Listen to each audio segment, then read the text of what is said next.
Welcome back to Simplified on Power Rift, and welcome back to our Formula 1 series that we're doing on Simplified. This video, like the video before it, is covering the basic topics in Formula 1. So if you're a newcomer to the sport, or if you know who's a newcomer to the sport, share this video with them, tell them to subscribe, and you should also subscribe if you want to see more of such content.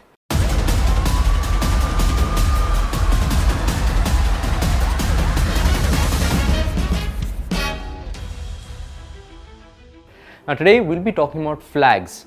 Most of these flags are common across all forms of motorsport, and they're basically a way to warn drivers of different situations around a track.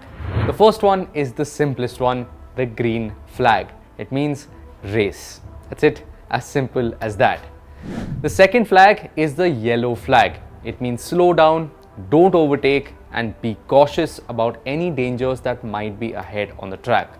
A yellow flag could be shown for a number of reasons. For example, if there's a car that's stranded on the side of the road, if there's dirt on the track, debris on the track, you could see a yellow flag to basically avoid further incidents. In yellow flag conditions, like I said, there's no overtaking. So if I'm right behind a car, both of us will slow down to a set speed and there won't be overtaking till we see a green flag again. I can be right beside that car, but I cannot overtake until I see a green flag. A second variation of this is the double waved yellow. Double waved yellow means significantly reduce your speed and be prepared to stop. A double waved yellow is basically shown in conditions where a serious accident could happen if the drivers don't slow down. For example, if a car is stuck or parked on a very fast part of the track, it would be a double waved yellow situation. So drivers, they need to significantly slow down their speed and be prepared to stop. Of course, no overtaking still applies under double waved yellow conditions. There's also a red flag, and you might actually see this happen very shortly after a yellow flag. Now, a red flag means session stopped, come back to the pits and wait for further instructions.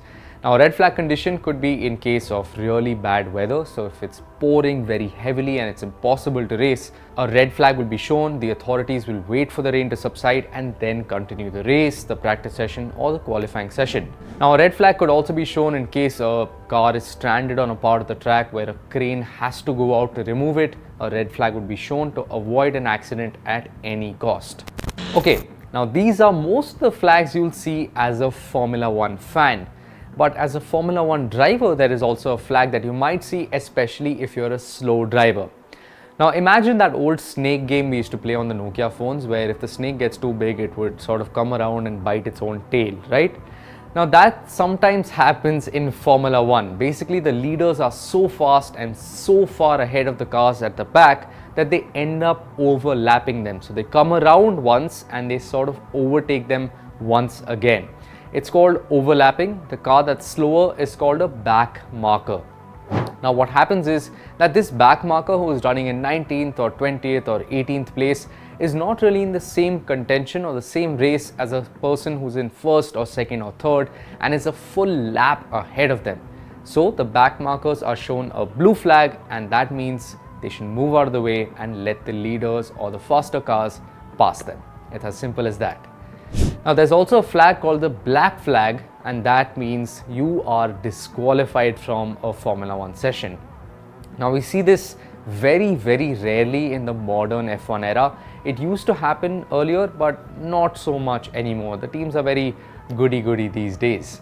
Now a black flag could be shown if, for example, your car does not meet the regulations and the authorities find out later. A black flag can be shown in the middle of the race and you have to be disqualified. A black flag can also be shown if you are driving in a very dangerous manner.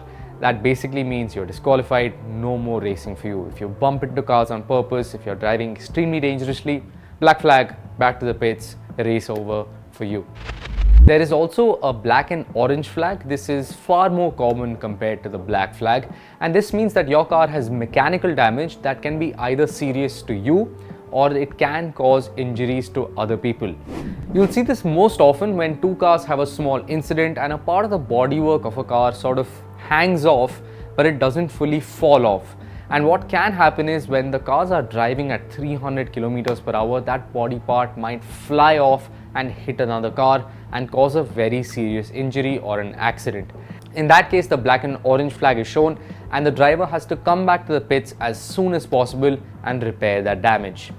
Now there is another type of flag, and that is the black and white flag. Now this is basically shown for either not obeying the rules properly or driving in a very rash manner. You'll see this most commonly used for something known as track limits. Now basically each track has limits. If you go beyond these limits to your advantage, for example if you cut across a corner or if you go too wide to a corner to carry more speed, so you basically get a set of warnings first. So there will be usually 3 warnings for track limits, and then you will be shown a black and white flag. And if you still don't obey the rules after that, you will be given a penalty. Now, black and white flag can also be shown straight up without any warnings given to the driver if the situation calls for it.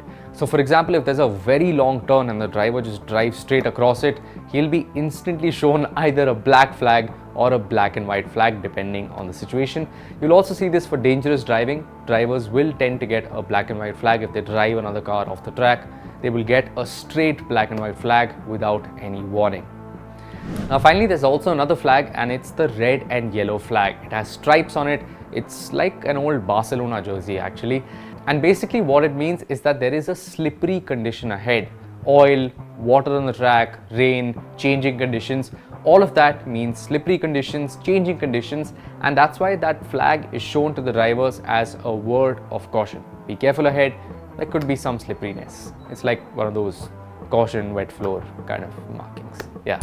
And the final flag, literally and figuratively, is the checkered flag. Small black and white squares, and this means the end of the race. And that brings me to the end of this episode of Simplified on Power Drift. Let us know if you liked it. If you didn't like it, let us know as well. And if you want more topics to be covered in Formula One, let us know in the comments below and we'll be sure to cover it. Thank you for watching.